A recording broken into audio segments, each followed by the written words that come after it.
हाय, कसे आहात सगळे? मजेत ना? मजेतच असायला पाहिजे. मी यशवी तुमचं स्वागत करते माझ्या यूट्यूब चॅनलवरती.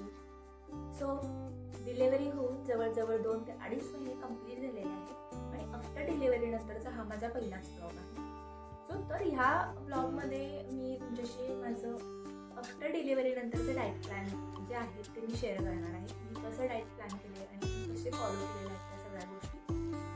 काय होतं ना, जेव्हा आपल्याला 2 मुलं असतात ना, तेव्हा पहिल्या बाळाच्या वेळेस ना आपल्याला बऱ्याच गोष्टी अशा माहिती नसतात की आपल्याला काय खाल्लं पाहिजे किंवा काय खायला नको, काय खाल्ल्यानंतर आपल्या बाळाला किंवा आपल्याला त्या गोष्टीचा त्रास होतो. सो दुसऱ्या बाळाच्या वेळेस तसं नसतं की आपल्याला बाबा थोडासा एक्सपिरियन्स आलेला असतो आणि आपल्याला माहिती असते की बाबा आपल्याला काय खायला हवं किंवा काय खायला नको, काय केल्यानंतर आपल्या बाळाला आपल्याला त्रास होऊ शकतो.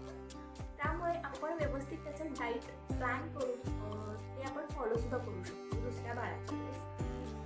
आता हे जे मी डाएट प्लॅन जे केलेलं आहे ते मी माझ्या डॉक्टरांच्या सल्ल्यानुसारच घेतलं आहे आणि माझ्या डॉक्टरांनी मला सगळ्या गोष्टी खाण्यासाठी सांगितल्या होत्या. कारण कसं होतं ना, जेवढ्या आपण गोष्टी खाऊ किंवा फळं असतील किंवा अजून काही असतील ते आपल्या बाळाला लवकर पचतं आणि त्याच्या वाढीसाठी पण खूप फायदेशीर होतं. वाट न बघता या व्हिडिओला मी स्टार्ट करते. चला बघूया. तर इथे सकाळी उठल्या उठल्या मी अळीवची खीर करून पिते. सकाळी उठल्या उठल्या अळीवची खीर पिल्याने आपल्याला आपल्या शरीरामध्ये बाळासाठी दूध वाढीसाठी सुद्धा खूप उपयुक्त आहे आणि त्याच्यानंतर हाडे मजबूत होण्यासाठी सुद्धा हे खूप गुणकारी आहे. तर इथे मी एक वाटी दूध घेतले आणि त्याच्यामध्ये रात्री भिजत घातलेले अळीव घातलेले आहेत आणि तुम्हाला आवडेल तर त्याच्यामध्ये वेलची पूड आणि साखरसुद्धा तुम्ही घालू शकता. इथे मी थोडीशी साखर त्याच्यामध्ये ॲड केलेली आहे आणि त्याला उकळी आल्यानंतर त्याला गरम गरम पिल्यानंतर खूप रिलॅक्स फील होतं आणि त्याच्यानंतर हे एक डाईटमध्ये मी ॲड केलेलंच आहे आणि हे कंबर दुखीसाठी सुद्धा उपयुक्त आहे. तर ही खीर तुम्ही चहाच्या ऐवजी सुद्धा पिऊ शकता किंवा हे पिऊन झाल्यानंतर चहा घेतला तरी चालेल, पण मी चहा शक्यतो अवॉइड करते. तर मी चहाच्या ऐवजी हळदीची खीरच मी पिलेली आहे पूर्ण 3. त्याच्यानंतर 1 ते 1.5 तासानंतर फ्रेश झाल्यानंतर मग मी लगेचच नाश्ता करते. तर नाश्त्यामध्ये हा जो असतो तो पोहे, उपीट किंवा आणखी काही असते, पण मी शक्यतो याच्यामध्ये मेथीचे पराठे, आलू पराठे किंवा जेणेकरून पोट भरेल असंच मी नाश्ता करते.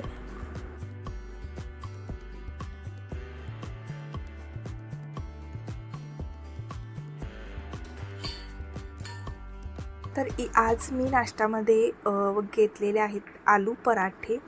तर आलू पराठ्याबरोबर मी भरपूर असं तूप घेतलेलं आहे आणि माझ्या आहारामध्ये तुपाचं प्रमाण खूप जास्तीत जास्त मी यूज करते. तर इथे आलू पराठ्याबरोबर तूप मी खाते. त्याच्यानंतर 1 ते 1.5 तासानंतर लगेचच मी एक छोटं मोठा फ्रूट खाते. तर हे मी फ्रूट खाते ते मी माझ्या डॉक्टरांच्या सल्ल्यानुसारच खाते. तर मला सगळ्या गोष्टी आहारात ॲड करायला सांगितलेल्या आहे डॉक्टरांनी. तर मी इथे एक संत्री सोलून घेतलेले आहे आणि तो पण मी खाणार आहे. त्याच्यानंतर दुपारच्या जेवणामध्ये चपाती किंवा भाकरी, त्याच्याचबरोबर 2 अंडी मी घेते आणि त्याच्यानंतर दुपारचं जेवण झाल्यानंतर एक 5 ते 5:30, 6 वाजता परत एकदा मी नाश्ता करते. नाश्त्यामध्ये उपीट किंवा पोहे किंवा शेवयाचं जे उपीट असतं ते खाते. तर इथे मी रव्याचं उपीट बनवलेलं आहे ते मी खाते.